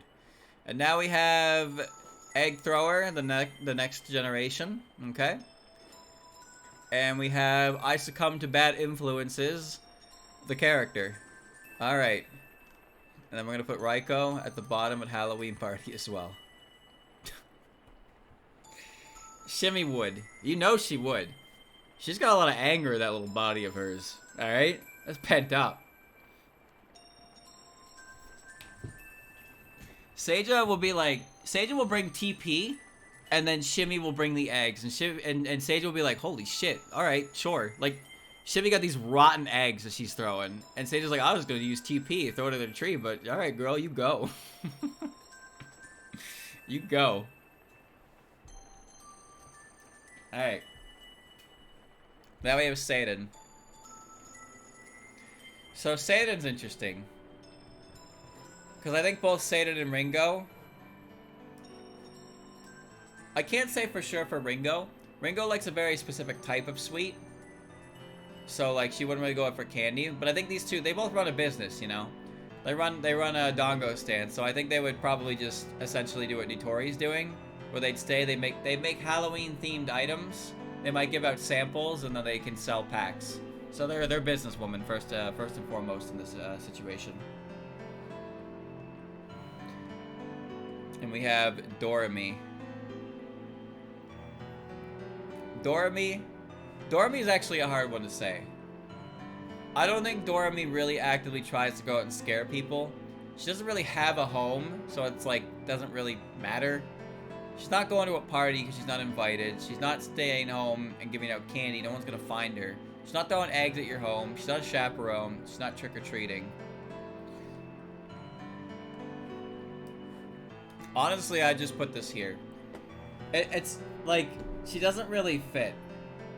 You know, she's not really the kind to just make you see. Maybe she'll just give you some nightmares because it's Halloween. Punish, because, you know, when I was a kid, I was always told if you eat too much Halloween candy, you have nightmares. So, like, maybe she does that. Maybe she punishes kids who eat too much candy before bed with nightmares. We'll give her that role.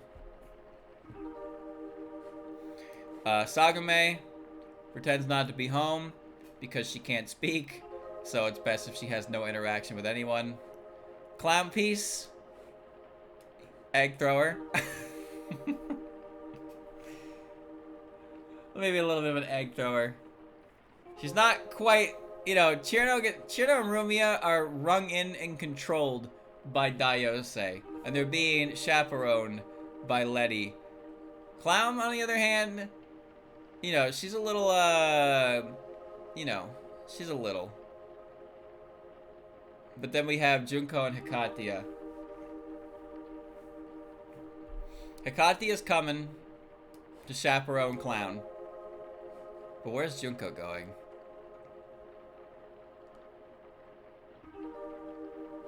I think Junko's just here, to be honest. Like, Junko probably wouldn't go out with Hikatia. She'd probably just stay home, but she wouldn't give out candy either because, like, she's very blank of a character. She's very blank of a character. Like, her motives are tied entirely to her her desire for revenge. So, like, she doesn't really do anything else outside of that. But I like the idea of Clown and Hikatia having, like, a kind of like a similar relationship to, like, Shinky and Alice. Hikatia's like a mother figure to her to a certain extent. But, like, she's also not, like, a good mother. So, like, you know, if Alice threw eggs at someone's house, Shinky would be like, Alice, you can't do that. But if Clown threw eggs at someone's house, Hikatia would be like, damn, you got it. she's a bad influence, but also not at the same time. She only looks like a bad influence. Because, you know, she's a hell god. But at the same time, she'd probably think it's funny to watch Clown throw eggs at things. That's my opinion. Okay, we have Eternity. Eternity is not an egg thrower type of fairy, but she'd probably go out with the gang. Nemuno. Nemuno is one that fit in there with Reimu, but we're going to put her in attempts to scare children because she wants to scare people away from her home anyway. And then we have On. On, of course, is giving out candy at the shrine. But On would also like to go trick-or-treating, but Reimu won't take her because Reimu's hosting a party. So On has to stay home. Well, maybe On can go with Snai. That'd be nice. Narumi. Narumi is a nice lady. But she doesn't leave the forest, so she would be the type to stay there and probably give stuff out to people. But she wouldn't actively go out of her way. Mai and Satono. I have no idea. Wow, I have no idea what these characters do. Will they do anything? Like, Okina's not doing anything. Okina hates children. So Okina pretends to not be home. Like, easily. So I'm just gonna put these three in here because they're not doing anything. Nope. No, Okina. Oh, I've decided that Okina hates children, so she's not giving them shit. And Mai Satono can't go out either. She's like the Scrooge of Halloween. And we have Eika. Eika gets to do nothing because she's trapped on the river. But if possible, somebody will take her out. Urumi will take her out. There you go. Urumi will take her trick-or-treating. Kutaka. Kutaka's the type to give out, she give out candy.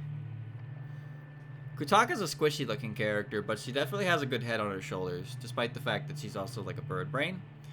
Like, sometimes when I look at Kutaka, I think of her similarly to a character like Rumia, for example, or Kogasa, where they're like, you know, they're goobers, but like, Kutaka actually has a pretty good head on her shoulders. She's got a respectable job, and she's got she's got goals and ambitions. But like, it's hard to not see her as a goofball, but she hasn't really done anything to like really cement that personality to me. It's literally just how she looks. I don't know. Yashie. Oh god. Well, she's not egging your house, but she's getting people to do it for you. That's what she does. But remember, she's still got goodness in her heart somewhere. Somewhere. Mayumi is, you know, giving out candy. Keiki. Keiki's probably doing it right with her, honestly. They want to have good favor with humans after all, so they probably, you know, just do it together. I can't imagine Mayumi doing much else. Mayumi only acts based on Keiki's command anyway. And then Saki.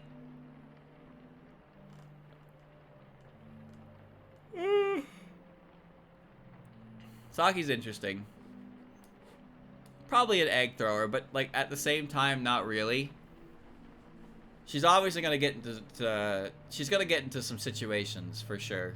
She's gonna misunderstand the whole goddamn holiday. But as you know, these girls have pretty bad personalities, so they're not good people, much as we like them. All right, moving on. We're on Michael. What's Michael doing? Michael be out and about, getting that candy. Maybe she'll meet Chen. I don't really know what Michael does, to be honest with you. Michael, like, feels like, kind of like Chen, I suppose. But, like, she doesn't really have a home. So, let's make her a wanderer. Takane, same deal as Nitori, for sure. We're putting that in the stay home and gives out candy tier. Sanyo, I do not know what Sanyo does, but it's probably one of these two. So because she's the same species as Nemono, I'm gonna put her here. Misamaru is one of those characters. I believe it. I don't really know where her home is, but I can't imagine her being like Okina. God damn. Eggs at your home. Tsukasa. Megumu is probably at a fancy schmancy party. For sure. Shimada's... I don't really know what Shimada's doing. Yeah, she's the voice in my head telling me to throw the eggs.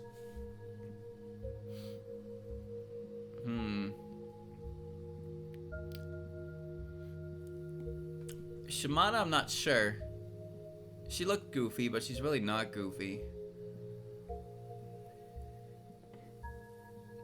Giving out candy, that ain't a market exchange. She's not trying to scare people. I don't know. I don't really know where to put her, actually. I really don't. This motherfucker likes to eat rocks, so...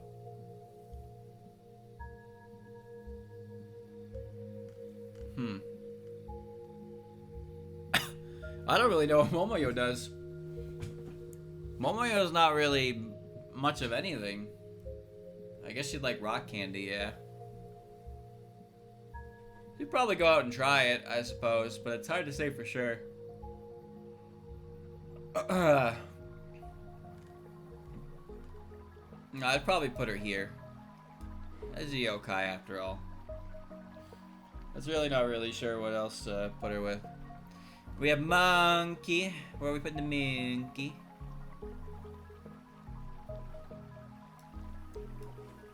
Monkey is going trick-or-treating. I've decided. Enoko. Enoko's... No, not an egg thrower. Not her. Enoko's another one who probably, you know, stays home. Gives out candy. Chiari, I'm not really sure about. Considering her what she is, I'd probably put her here. She's been running around topside for a while, making a reputation for herself. She might not even come out at all. She might just stay home. But, like, also, it's a good day if you give it a shot.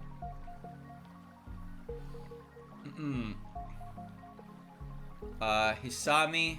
Oh, man.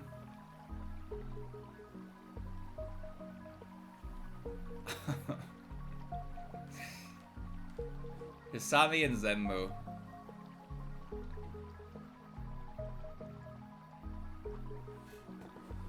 I don't know.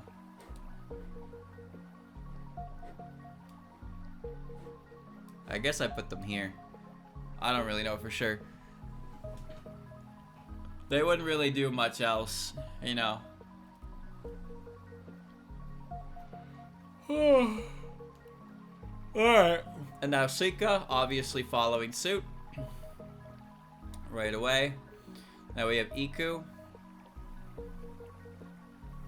Now Iku's interesting, because canonically speaking, Iku is supposed, she works for Tenchi's father, and is supposed to watch over Iku, or watch over Tenchi. The funny thing is though, is that Tenchi doesn't even know who Iku really is. Despite all the things you see in fanon and whatnot, like, Tenchi's not even aware of who Iku is by name. But obviously Iku has to look after her because it's the boss's daughter. So there's a lot of fan stuff that puts them together despite that. But Tenchi has a new friend nowadays, so Iku has been thrown to the wolves. But we're going to put her as a chaperone for Tenchi because you know Tenchi's going out. And we have a giant robot. Attempts to scare children. I mean, it's not meant to scare children. You know what? He's at a party. You know why? Because they're showing him off. It's a robot. It doesn't matter where I put him. Hitate, same deal. Honestly, Hitate's so much of a shut-in that she's probably just staying home. Anyway. She has permission to leave the mountain, but she just doesn't. She does all of her, her article writing at home.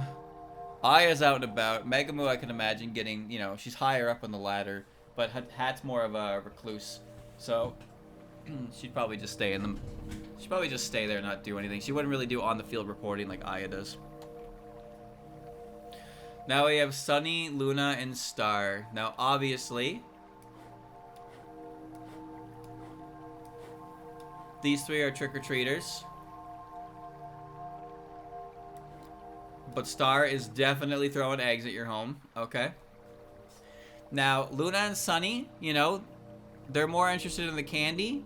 And Star is all about that candy too.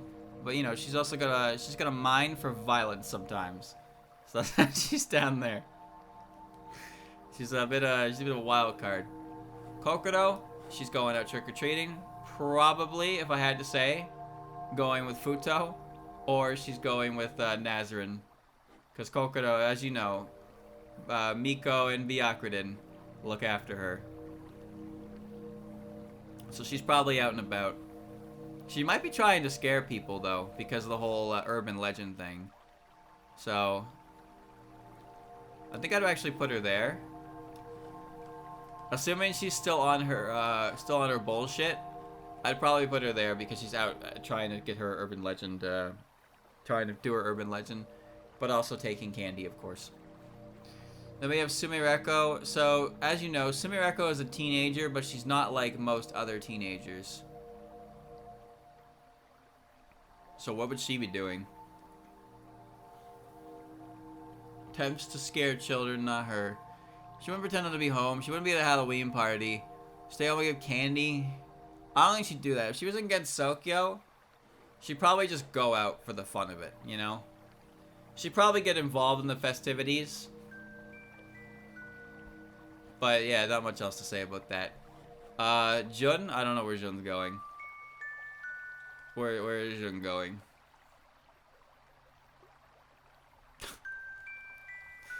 Jun is going to trick-or-treating, but she's not looking for, you know? Jun would throw eggs? That's just incorrect. High status party? No, I wouldn't say so. I mean, she might. Yeah, she'd probably go to a social gathering, more likely than not. Because if she's going trick-or-treating, she's not going to get, like, candy doesn't have any, like, value to her. She's not chaperoning anyone. She's not egging your home. She's not staying home and giving out candy. She's not scaring children. Yeah, I'd put her at a party. However, Shion is going trick-or-treating with Tenchi. That is irrefutable. And Yuma is also going trick-or-treating. She went with Chiari. Chiari is going to scare people. And Yuma is looking for some good eats. That's Yuma for you. She be eating. We have Akio. So Akio is definitely stay home. Gives out candy. We have Lunarians. Lunarians are just vile. Just vile creatures. And Raysen, there's no trick-or-treating on the moon, alright? No trick-or-treating on the moon. Kasen would be, would chaperone. Not anyone specifically, mind you, but she would be a chaperone. For sure. Tokiko would probably, you know, pull some pranks. It's hard to say. Most of the time, it seems like she just wants to mind her own business. But she'd probably take the opportunity. Renosuke, that's an easy one for sure. Kozusu, now Kozusu's neat, because Kozusu could stay home, but her parents are there. Her parents are there, so they'd probably tell her to go out trick-or-treating. She might try and drag Aki with her, but she'd probably just go out and have fun. Fortune teller, he pretends to not be alive, and Mioi stays home and gives out candy, so she gives, you know, special things. And then we have Renko and Maribel. They're college age, and they're from an alternate world, so they could go trick-or-treating together. They don't really have anyone to chaperone for, so I'd put them both down here in Halloween Party. Alright, and we're done, chat. We did it. So let's take a quick glance over all of my words. Okay? So for trick-or-treaters, we have the blonde and the small. We have PC98 Reimu. We got Ellie, who again, that's just whatever. Ellen, because she's, you know, she fit in that. Chieri, you know, it's arguable, but I feel like she could do that for sure. Kurumi, personal opinion. Gengetsu, personal opinion. Alice might act like she's too old for this, but, you know, Shinky gets her way. Yuki's having fun. Ruma, Dai, and Chirbo all go out together. Remy and Flan are out together. Chen and, Chen's out with Ron, but she might run into Orin. Lily's out about, because, you know, it's Lily. Yuko's out, she's going for candy. Wriggle's out alone. Kaguya's out with Eden. Medicine's out alone. Medicine might actually go with Eden and Kaguya. Minariko's out on more of a social call. Snai's out and about with Sueko. Oku and Koichi are out with Satori and Orin. Nazarin's out with Sho. Kyoko's with them as well. Tojiko is monitoring Futo. Larva's probably just out doing her own thing, but if she ran into the other fairies, she'd probably, you know, chat with them. Eika's taken out with Urumi. Michael's just out and about. Baten's just out and about. Tenshi's with Shion. They're watched by Iku. Sunny and Luna are out looking for candy. Stars also wants candy, but Stars also got a hidden agenda that's a little scary. Sumireko's just participating for the sake of participating. But if it wasn't Gensokyo, she'd previously stay at home for sure. Shion's out with Tenshi because candy. Yuma's out because candy. And Kozuzu's out because, you know, parents just said, go have fun. And she said, okay, I'll go have fun. Maybe she'll get Akyu. And yeah, so the chaperones, your Kotohime upholding the law, Mugetsu looking after her sister, Shinki looking after her daughter, Sakuya looking after the Scarlet Sisters, Letty looking after Chirno's group, Yomu forced to look after Yuyuko, Ron looking after Chen, Kane just kind of, no one in particular, mind you, but Kane is very, like, you know, she'd be the kind of character you'd expect to be out, keeping an eye and make sure that they're keeping the peace. Eren would be out with Kaguya, Eiki would be similar to Kane and Kotohime, Orin and Satori, yep, Sho, Tojiko. Akati is out with her little egg thrower, Urumi takes Eika out, and Kusena is also kind of keeping the peace as well with, like, Kane and such. Then we have the egg throwers. So we have Mima and her little subordinate, and her subordinate's missile, and their strange friend. So those four, well, three, I guess. Mima, Marissa's just being bad influenced. Yuka's a little scary. Mai's a bitch. Tay is a shithead. Nue is definitely like gonna do a lot, but it's unsure how far her tricks would go, but I feel like they could very easily slip into the realm of you know, egg thrower. Sage is obviously an egg thrower. Shimmy is an omega egg thrower. Clown might actually be pretty mellowed out, but because she's from Hell, it feels like if anyone's gonna have like a bit of a dangerous, more like you know, or she's influenced by Star. Yashie and Saki are mob bosses. Tsukasa is obviously a horrible influence on others. Star is an enigma who thinks bad thoughts. And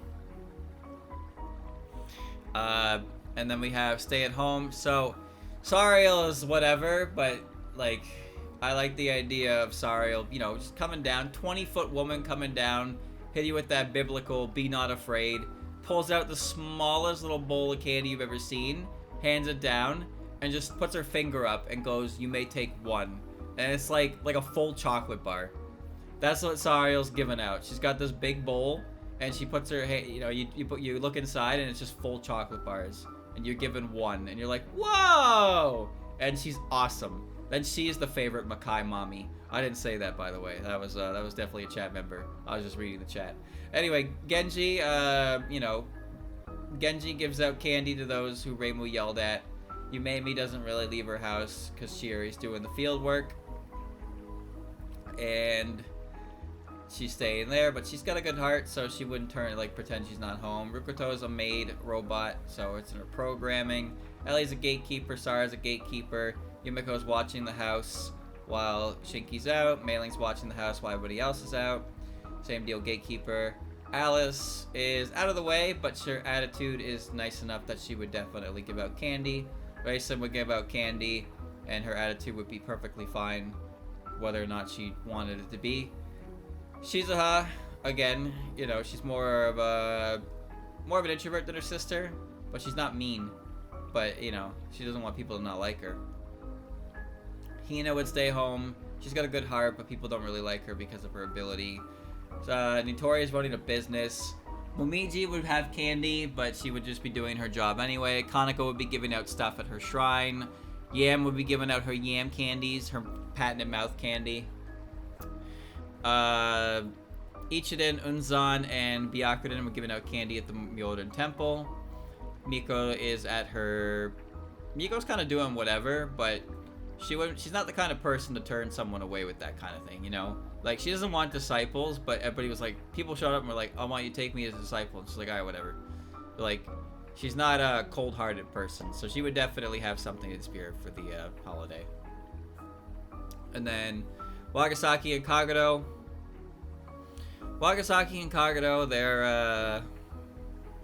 They're fine, they're chill, but they're not really going out. I don't know, I feel like when I think of Kagero, I don't think of somebody who wants to go out and like scare people, you know? I feel like she's more of a laid back. Like when the full moon comes up, she definitely wants to be away from people. Wagasaki can't really go anywhere anyway, and mermaids aren't scary. Seiren and Ringo are running a business. On is giving out candy at both shrines because she can do that, but really I wish Reimu took her out. Maybe she can go with Kasen. She's there with Genji. Genji's keeping her company. Narumi doesn't leave the forest, but she's also a nice spirit. A good soul. Kutaka's similar. I don't really know where she is. I think she hangs out at the waterfall on her days off. She would give out honey-flavored lozenges. And Mayumi and Keiki, it's kind of whatever, but Keiki doesn't want to, you know... Keiki doesn't really want to have anything bad but happen to humans. You know, she gets faith for them. Takane's running a business. Misamaru is kind of a whatever. Enoko, I imagine, similarly to Narumi. Akio, obviously, biggest house at the place, has the best treats. Ridosuke is running a shop, he'll have something. Mioi is running a shop, she'll have some special stuff. Probably similar to Takane and Nitori. And the Scare Boys. So obviously Marissa, bit of a trickster, likes to mess around people. Floating eyeballs are scary. Giant floating eyeballs are scary. Kana's a poltergeist, it's in her nature. Orange is just a whatever yokai.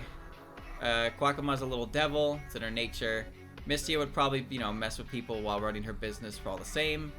She might have some special Halloween dishes. Yuko likes to pick on people who are weak. She likes to tease them, but never take it too far. Komachi would probably mess with people just a bit with her, not her ability, but just like the way she talks, and obviously the fact that she's a Shinigami can really scare people a lot with a big scythe. Kasume is a bit of an asshole, but it's okay. She never succeeds. Parsi would definitely try to scare people. Kogasa is I don't even need to explain that one. Murasa would probably, of all the Myonin Temple characters, I think she'd give the most into her yokai nature and try to mess with people. But she wouldn't be, she would still consider her position and reputation, so she wouldn't take it too far. Yoshika and Seiga is just Seiga having fun. Mamizo is a Tanuki, it's in their nature. Sekibangi would try to scare people. She'd probably just if it didn't work, she'd probably just lock herself into her home and then pretend she wasn't home. But I think she would try. Dorami would, just little slight nightmares to misbehaving children. Nemino and Sanyo, both mountain hags. Sanyo less so than Nemino, because Nemino would actively chase people away, but I really don't know much about Sanyo. Momoyo as well. And Chiari, because she just feels like the kind of character who would probably do that. Kokoro, because of her urban legend. Tokiko, because she's a bit of a... She's not really known about either, but she's a yokai. Pretends not to be home. So this is the category that's kind of like the whatever one. Not the greatest. It's a lot of whatever characters for the most part. Like Rikako, Meira, Rika, Kikuri, Shingyoku, whatever. I don't really have anywhere to put them, so they're just gonna not participate. Pachi's obviously not gonna participate. Moko's gonna actively not participate. Sagame's not. Junko's not. Okina, I don't even know. You could argue Okina and her servants, but I'm just putting them there. Hatate's not coming out because she's a recluse. The Moon People are not doing anything because the Moon People are better than Halloween. And the Fortune Teller is, he's dead. Anyway, Halloween Party. So Halloween Party is for more of the higher society characters who, want to use the occasion to go have fun. Because it's a strong night for fear and whatnot, but not participate in the festivities that they know. So obviously the Onis, Kongara, Suika, and Yugi. Reimu would be the involuntary host to one of these parties, which is why she's down here. Luis, I consider a high society member of Makai, so she would probably be at one of these. The Prism Rivers would be doing a show. Yukari, obviously high society, very powerful yokai. Benben and Yatsuhashi and Raiko. Well, Raiko's part of the Prism Rivers, so she's part of them. But Benben and Yatsuhashi, possible for event. Aya, obviously. Aya and Megumu here for just getting scoops. Aya might be anywhere, though. Megumu less so. I think Megumu is more of even a different party entirely. Shimada as well. I just got nowhere else for her. Hisami and Zemu. I don't know about Hisami. Zemu would probably be at a Halloween party. But Hisami would probably just follow her because it's fucking Hisami. And then Hiso Tensoku is a giant balloon. So what do you want me to do about that? Jun would want to go to a party that makes her look like a big shot. And Renko and Maribel are both college girls. So they don't have any real interactions with anyone else in Touhou. So they probably just, have a Halloween party or something. They wouldn't go trick-or-treating. Alright. And there you go, chat. Well, that's fun. That was 2 hours. That was actually, that was more entertaining than I thought. Had a lot of fun scenarios that I got to think up, for sure. And there you go. Not bad. There's obviously room to argue in some places. Some characters fit into multiple roles after all. And again, I fully admit that, for Remy and Flandre, for example, that's 100% my own, this. I like the characters like this, so I'm putting them here. But realistically, you would probably end up putting Flandre and pretends not to be home because she's, she's introvert by nature. And you put Remy and Sakuya in Halloween Party because they would. Remilia would probably host a party, but that's not as fun as thinking of those two going out and, trick or treating. But yeah. There you go. This will be up on Halloween. PC98 egg throwers. Well, unfortunately, that's a lot to draw, so you won't get it from me. But maybe someday I'll be able to do that. But yeah, that's gonna be it for this. I hope you enjoyed this little tier list chat. It was very neat, very fun. I enjoyed. And you know, when Christmas rolls around, maybe we'll see what happens with that if I can think of an idea. Until then, stick around, and maybe we'll have another cool tier list in the future.